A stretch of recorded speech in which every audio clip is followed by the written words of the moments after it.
राघव नाम का एक लड़का अपने दोस्तों के साथ एक पुराने स्कूल में पढ़ता था। उनका स्कूल बहुत बड़ा और पुराना था और उसके बारे में कई डरावनी कहानियां प्रचलित थी। सबसे ज़्यादा डरावनी कहानी थी स्कूल की भूतिया घंटी की।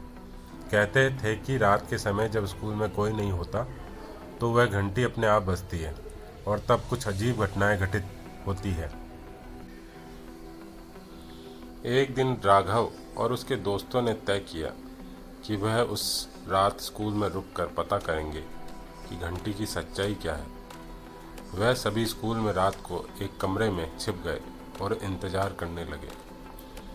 जैसे ही रात का समय बढ़ता गया, स्कूल में सन्नाटा छा गया। हर जगह अंधेरा था और फिर सिर्फ फुसफुसाहट सुनाई दे रही थी।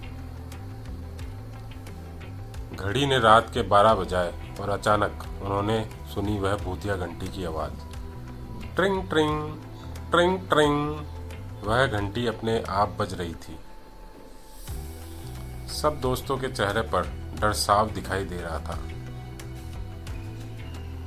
राघव ने हिम्मत जुटाई और बोला, चलिए घंटी के पास चलते हैं और देखते हैं क्या हो रहा है। सभी ने डरते डरते उसका पीछा किया।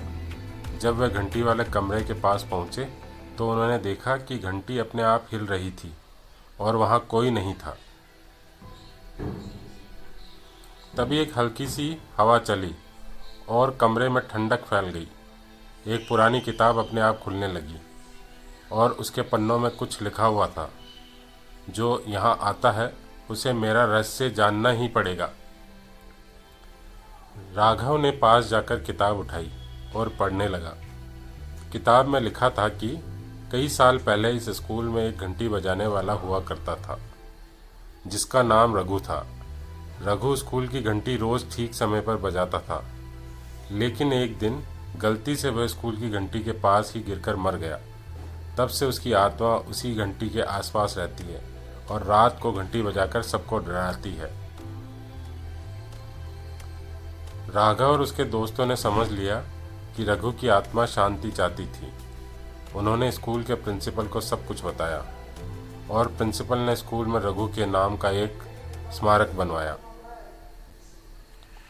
इसके बाद रात की भूतिया घंटी कभी नहीं बजी और राघव और उसके दोस्तों ने सीखा कि कुछ रहस्य डर से नहीं, समझ से सुलझाए जा सकते हैं।